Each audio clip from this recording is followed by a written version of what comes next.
আজকের পর থেকে আপনার ফেসবুক অ্যাকাউন্টে আপনার যা মনে চায় তাই কিন্তু পোস্ট করতে পারবেন নিরাপত্তায় রেখে। যেমন আপনার নিজের একটা ছবি আপলোড দিলেন, ওই ছবিটা কি করতো, ডাউনলোড করতো অথবা স্ক্রিনশট নিয়ে অন্য একটা ফেসবুক অ্যাকাউন্ট থেকে আবার পোস্ট করতো, ঠিক না? এই সুযোগটা কিন্তু আর থাকতেছে না। যেমন আমাদের ফেসবুক অ্যাকাউন্টগুলো স্ট্রং রাখার জন্য প্রোফাইল লক নামে কিন্তু একটা সেটিংস যুক্ত হয়েছিল, ঠিক না?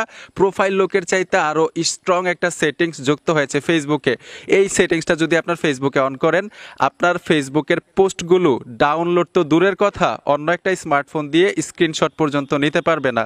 এই অসাধারণ গুরুত্বপূর্ণ সেটিংসটা কিভাবে করবেন, স্ক্রিনটাকে লক্ষ্য করুন, সহজেই দেখাচ্ছি। তো আমি কাজে চলে আসলাম বরাবরের মতো। আপনারা স্ক্রিনটাকে লক্ষ্য করুন, সহজেই এই গুরুত্বপূর্ণ অসাধারণ সেটিংসটা শিখতে পারবেন এবং প্র্যাকটিক্যাল আপনার অ্যাকাউন্টে করতেও পারবেন।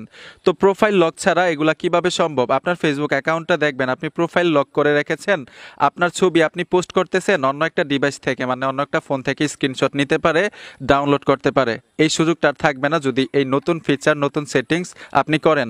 আর অবশ্যই আপনি ফেসবুক অ্যাকাউন্টটাকে আপডেট করবেন এই নতুন ফিচারটা পাওয়ার জন্য। আপডেট না করলে কিন্তু যুক্ত হবে না। বাংলাদেশে এখনও অ্যাভেলেবেল না এই সেটিংসটা, অ্যাভেলেবেল কাজও করে না, টেস্টিং মোডে আছে, ঠিক আছে? অবশ্যই আপনার ফেসবুক অ্যাকাউন্টটাকে আপডেট করবেন, গুগল প্লে স্টোরে গিয়ে ফেসবুক লিখবেন, অবশ্যই আপডেট করবেন। আপডেট করলে যুক্ত হতে পারে, তবে অ্যাভেলেবেল হয়ে যাবে প্রত্যেকটা আইডিতে। তো এই সেটিংসটা আপনার ফেসবুক অ্যাকাউন্টে কিভাবে অন করবেন, এই সেটিংসটা কোথায়, এটাই আপনাদেরকে সহজে দেখাই দিচ্ছি। আপনি সোজা আপনার ফেসবুক অ্যাকাউন্টে চলে আসবেন।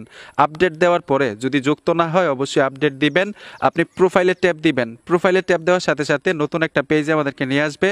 এই প্রোফাইলটা কিন্তু প্রোফাইল লক করা ছিল, যেহেতু প্রোফাইল লকের চাইতে আরও বেশি স্ট্রং ওই সেটিংসটা আমি আমার এই ফেসবুক প্রোফাইলে অন করব।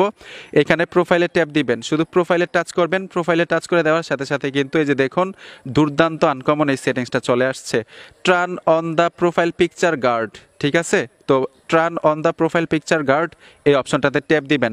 ট্যাপ দেওয়ার সাথে সাথেই ঠিক এরকম একটা ইন্টারফেসে নিয়ে আসবে। এখানে দেখুন নেক্সট নামে একটা অপশন চলে আসবে, নেক্সটে ট্যাপ দিবেন। তো এই যে দেখুন নেক্সটে ট্যাপ দিলাম। নেক্সটে ট্যাপ দেওয়ার সাথে সাথে যে দেখুন আমার প্রোফাইলের মধ্যে কিন্তু নতুন একটা আইকন যুক্ত হয়েছে। তো এখন করণীয় হচ্ছে এখানে দেখুন সেভ নামে একটা অপশন পাবেন, সেভে ট্যাপ দিয়ে দিবেন। এই যে দেখুন আমি সেভে ট্যাপ দিয়ে দিলাম। তো কাজটা হয়েছে কিনা আপনাদেরকে আরো সহজভাবে বোঝানোর জন্য এখান থেকে আমি ব্যাক চলে আসব। আমি আবার আমার ফেসবুক অ্যাকাউন্টে টাচ করে দিলাম, আমার প্রোফাইলে চলে আসলাম। এই যে এইখানে দেখুন এখানে কিন্তু একটা আইকন চলে আসছে আমার ফেসবুক অ্যাকাউন্টের মধ্যে। এই আইকনটা থাকলেই কিন্তু আপনার এই ফেসবুক অ্যাকাউন্ট থেকে যাই কিছু আপনি পোস্ট করেন না কেন, আপলোড দেন না কেন, কেউ কিন্তু ডাউনলোড করতে পারবে না, এমনকি স্ক্রিনশট নিতে পারবে না। আর এই ফিচারটা কিন্তু বাংলাদেশে এখন পর্যন্ত অ্যাভেলেবেল না, মানে অ্যাভেলেবেল আইডিতে এখনও আসে নাই।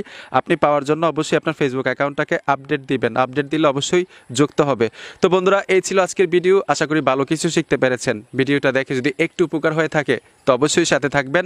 দেখা হবে নতুন ভিডিওতে। ধন্যবাদ এতক্ষণ সাথে থাকার জন্য।